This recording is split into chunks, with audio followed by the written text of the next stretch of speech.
Eu acho Só que para dar um existe... dado aí, se me permite, é interessante nessa discussão do salário mínimo e previdência que em mais de 61% dos municípios o montante pago pela Previdência Social é superior àquela parcela destinada pelo Fundo de Participação dos Municípios, pelo governo federal, a essas pequenas cidades. Então isso entra na economia de pequenas cidades e gira, movimenta essa economia, né?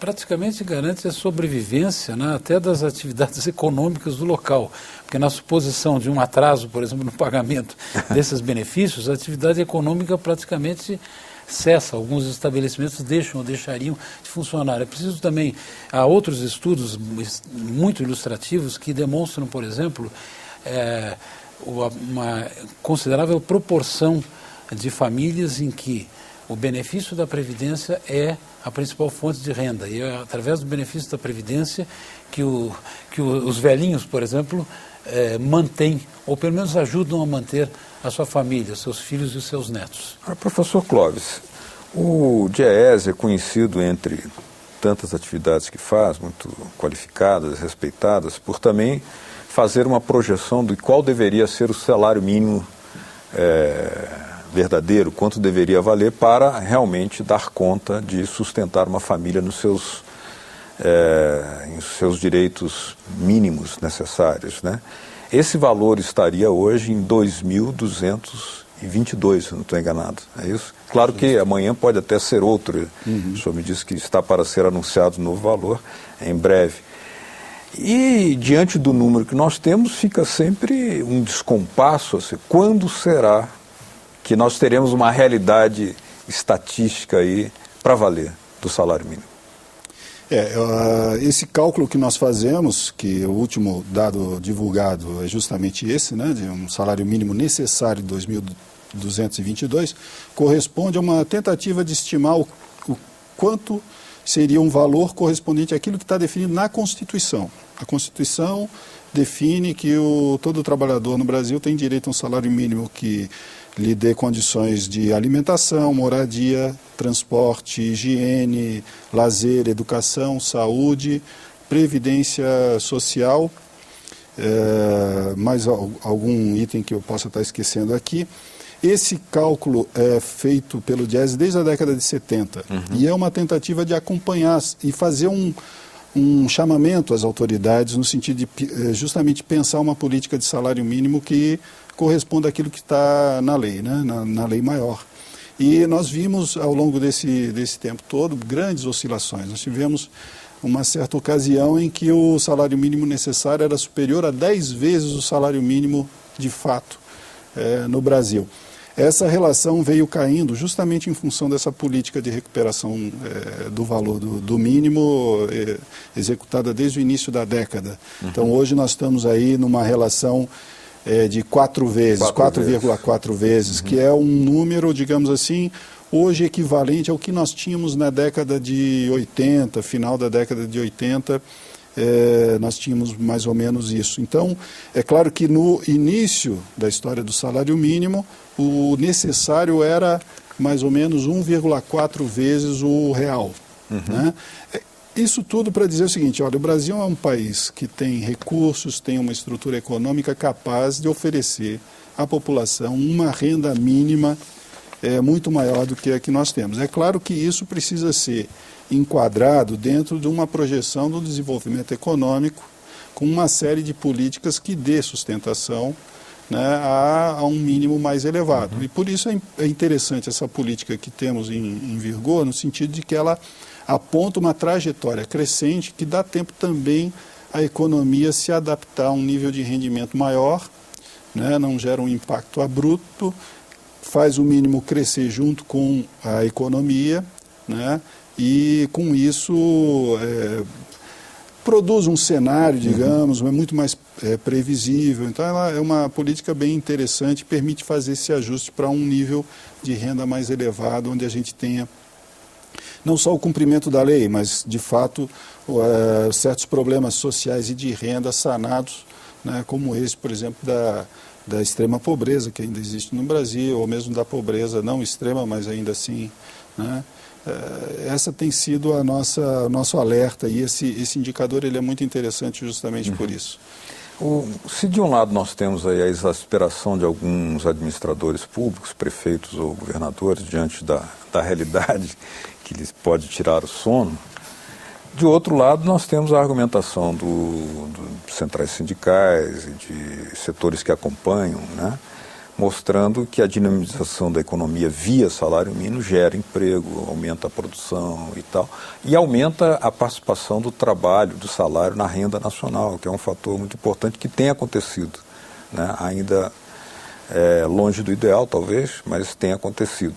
Mas alertam para o seguinte: primeiro, esse salário mínimo é o piso constitucional apenas, quando o teto seria o salário dos ministros do Supremo Tribunal Federal. E alertam também que o crescimento do PIB, né, usando o PIB como uma sintonia, ele não deve ser considerado o teto, mas um parâmetro, né, para promover a recuperação. Ou seja, a linha é a promoção da recuperação. Que comentário o senhor faz, professor? Eu acho que o que a fórmula atual tem de interessante, tem de peculiar, é justamente o fato de que assegura a participação do trabalhador nos frutos do crescimento, né? É nesse sentido a regra, né, de incorporação dessa variação do PIB é algo que me parece bastante interessante, bastante desejável, justo e factível, como disse o Clóvis. E particularmente no caso da fixação para este ano, para 2011, eu acho que existe até uma certa justificativa para o fato de se flexibilizar um pouco a aplicação da regra, no sentido de que se poderia estar antecipando uma parcela daquilo que virá a ser concedido, que terá que ser concedido no ano que vem, né? O aumento do PIB de 2010 é muito expressivo, né?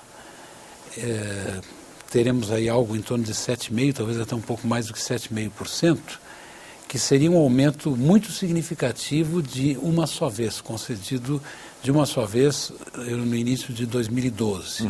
Então eu acho que a proposta conciliatória, a solução intermediária, é algo que possa contemplar com uma pequena variação este ano, que seria naturalmente, né, descontada quando da concessão do aumento no ano que vem.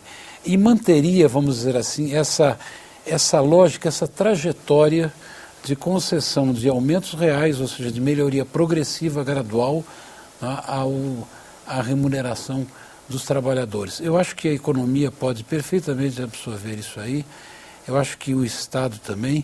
O que existe é efetivamente eu diria até uma certa histeria que se tem constatado de uma forma muito intensa nos últimos dias, nas últimas semanas, inclusive por parte de certos setores da mídia, que reclamam incessantemente pela necessidade de redução de gastos, de diminuição do tamanho do Estado, de supressão de despesas de custeio, de coisas desse tipo, que é um discurso que se torna, a meu ver, até um pouco cansativo e um pouco antigo, não é?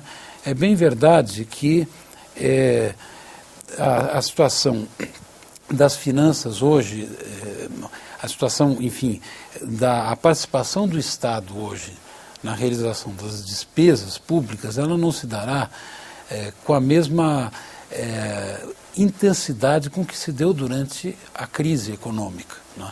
Mas foi exatamente essa participação do Estado, né, esse papel de liderança, né, que o Estado adotou no Brasil, que permitiu ao Brasil sair da crise, né, de uma forma muito rápida, e eu diria que em relação à maior parte, ou à grande maioria dos demais países, né, de uma forma muito mais favorável, muito mais vantajosa.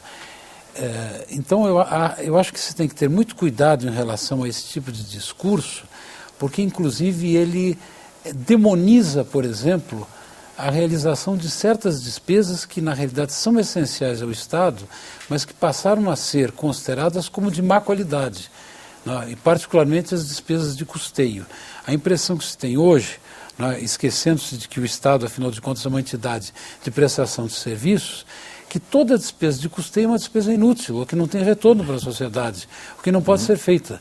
Ora, muitas vezes a falta de realização de despesas de custeio é exatamente o que contribui para dilapidar o patrimônio público e que nos obriga mais adiante a realizar despesas muito maiores de novos investimentos, no sentido até de refazer coisas que a gente deixou de fazer em função dessa, vamos dizer assim, dessa marca negativa que se colocou em cima das despesas de custeio. Eu acho que um exemplo bem ilustrativo a respeito disso é o aspecto relacionado às estradas, por exemplo, as estradas brasileiras.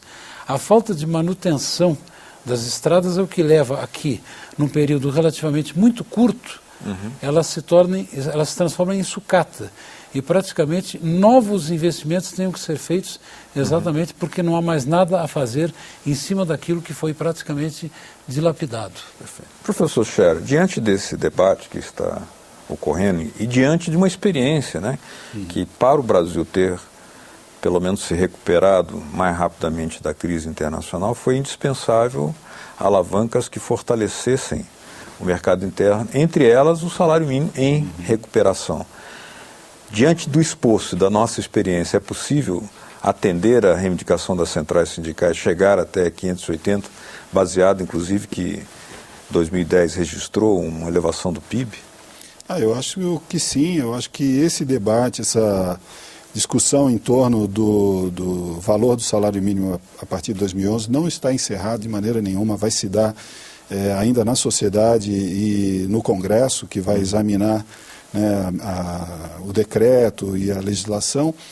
Eu espero que realmente a política de valorização continue em 2011, que ela não, o que ela está fazendo hoje é estabilizar, é manter o mesmo valor real de 2010. É importante que a gente mantenha a trajetória de valorização por vários dos aspectos que foram colocados aqui, dos aspectos econômicos e dos aspectos sociais. Eu acredito que o Estado brasileiro tem condições financeiras de arcar com um custo maior do salário mínimo. A gente precisa lembrar que, por exemplo, a conta de juros sobre a dívida pública é da casa dos 190 bilhões, e hoje, bilhões por ano. Eu lembrar justamente esse ponto. Juros dessa ordem e amortizações líquidas da ordem de 80 bilhões. Isto está dentro do orçamento, ou seja, isto é uma fatia das receitas do orçamento que é comprometida com o pagamento e com os encargos da dívida. Na realidade, se nós somarmos os juros com as amortizações líquidas, nós teremos algo em torno de 250 bilhões, veja bem, 250 bilhões. Exato. E se discute aumento da taxa de juros nesse momento, assim como se fosse uma ação assim, sem qualquer impacto, e em contraposição, quando se fala em aumentar o mínimo de 540 para 550, Deus nos acuda.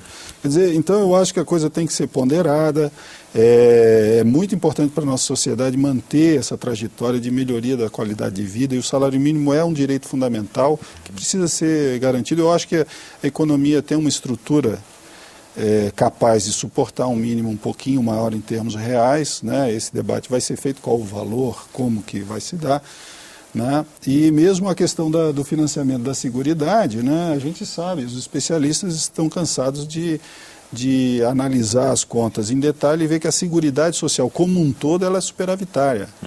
Né? É claro que alguns... O Tribunal de Contas tem dito isso, né? Tem demonstrado isso todos os anos no exame do relatório das contas da União.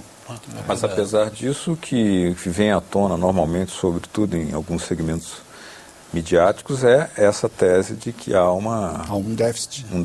Esse déficit ele é encontrado quando a análise não foca toda a Seguridade, mas pega apenas o pagamento dos benefícios versus a arrecadação da própria Previdência, o que exclui uma discussão muito importante sobre, por exemplo, a aposentadoria rural, o efeito que isso tem enquanto uma política voltada para esse segmento da sociedade, que é fundamental, né, e que também é financiada pela Seguridade, e outros aspectos da Seguridade que precisam ser considerados para chegar a uma conclusão, de fato, coerente com o sistema constitucional que nós temos, que define a Seguridade Social com uma série de fontes de recursos, não só o pagamento o recolhimento previdenciário, mas uma série de a COFINS, a CSLL, e aí a gente chega a essa conclusão de que a Seguridade é superavitária e que teria condições.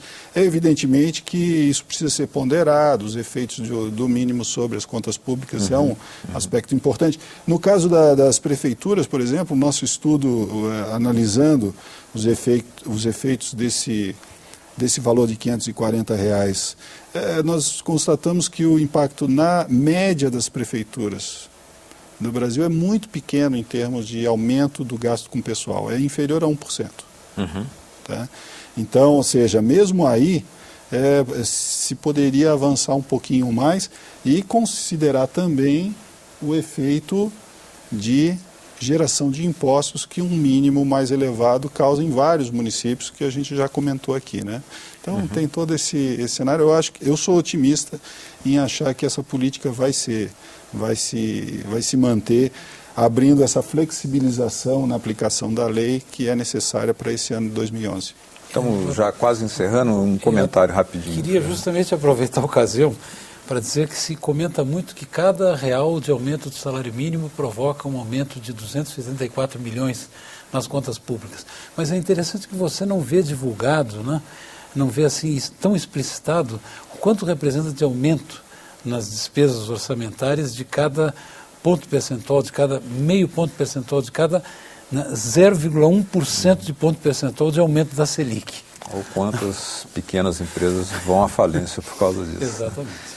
Bom, eu queria agradecer a presença aqui conosco no programa Cidadania do professor Roberto Piscitelli, professor da Universidade de Brasília, economista. Muito obrigado mais uma vez pela sua presença e também agradecer a presença do professor Clóvis Scherer, que é o supervisor do DIEESE, Departamento Intersindical de Estatística e Estudos Socioeconômicos aqui no Distrito Federal. Obrigado pela sua presença.